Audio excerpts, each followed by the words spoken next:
माता दुर्गा और महिषासुर का महायुद्ध प्रस्तावना बहुत समय पहले, जब धरती, आकाश और स्वर्गलोक में धर्म और अधर्म के बीच भयानक संग्राम हो रहा था, तब एक ऐसा दानव उत्पन्न हुआ जिसने समस्त लोगों को भयभीत कर दिया।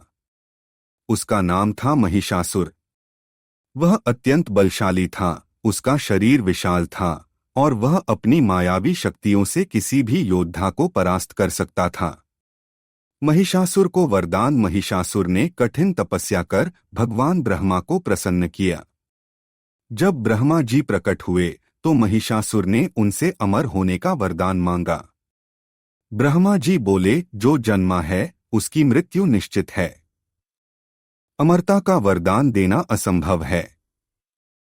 महिषासुर ने सोच विचार कर एक चालाकी भरा वरदान मांगा, प्रभु, फिर मुझे ऐसा वरदान दे कि किसी भी देवता, मानव या दानव के हाथों मेरी मृत्यु न हो। केवल एक स्त्री ही मुझे मार सके। ब्रह्मा जी ने तथास्तु कहकर उसे वरदान दे दिया। महिषासुर का अत्याचार। अब महिषासुर अजय हो गया। उसने अपनी विशाल सेना के साथ देवताओं पर आक्रमण कर दिया। उसकी शक्ति के आगे इंद्र, वरुण, अग्नि, वायु और अन्य सभी देवता परास्त हो गए। उसने स्वर्ग पर अधिकार कर लिया और स्वयं को तीनों लोकों का स्वामी घोषित कर दिया। चारों ओर अराजकता फैल गई। देवता असहाय होकर भगवान विष्णु, शिव और ब्रह्मा के पास पहुंचे। उन्होंने अपनी व्यथा सुनाई और आग्रह किया कि उन्हें इस अत्याचारी से मुक्ति दिलाई जाए।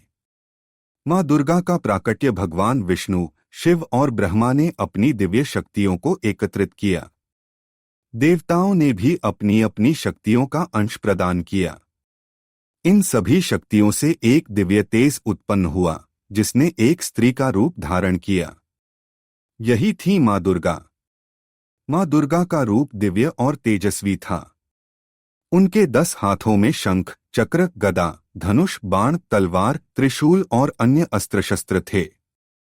वे सिंह पर सवार थीं। उनकी शक्ति को देखकर सभी देवताओं ने उनका वंदन किया। महिषासुर का युद्ध निमंत्रण। जब महिषासुर को यह पता चला कि एक स्त्री योद्धा ने उसे चुनौती दी है, तो वह हंस पड़ा। वह गर्व से बोला, एक स्त्री मुझे परास्त करेगी? यह असंभव है। लेकिन उसकी यह हंसी अधिक समय तक नहीं टिक सकी। मां दुर्गा ने सिंह पर सवार होकर रणभूमि में कदम रखा। नवरात्रि का भीषण युद्ध आरंभ हुआ। महिषासुर ने अपनी मायावी शक्तियों से कई रूप धारण किए। कभी वह सिंह बन जाता, कभी हाथी और कभी विशाल दानव। लेकिन मां दुर्गा ने अपनी दिव्य शक्ति से उसके हर रूप को परास्त कर दिया। यह युद्ध 9 दिनों तक चला। मां दुर्गा की तलवार से महिषासुर के सेनापति एक एक करके गिरने लगे। देवताओं ने देखा कि अधर्म पर धर्म की विजय निकट थी। महिषासुर का अंततः महिषासुर ने अपने असली रूप में मां दुर्गा पर आक्रमण किया। उसकी शक्ति बढ़ती जा रही थी, लेकिन मां दुर्गा अडिग थीं। उन्होंने अपने त्रिशूल से महिषासुर पर प्रहार किया और उसका अंत कर दिया। देवताओं ने मां दुर्गा की जय जयकार की। स्वर्गलोक फिर से स्वतंत्र हो गया। विजयादशमी और नवरात्रि का उत्सव। मां दुर्गा की इस विजय के उपलक्ष्य में आज भी नवरात्रि के 9 दिनों तक मां दुर्गा की पूजा की जाती है और 10वें दिन विजयादशमी का पर्व मनाया जाता है।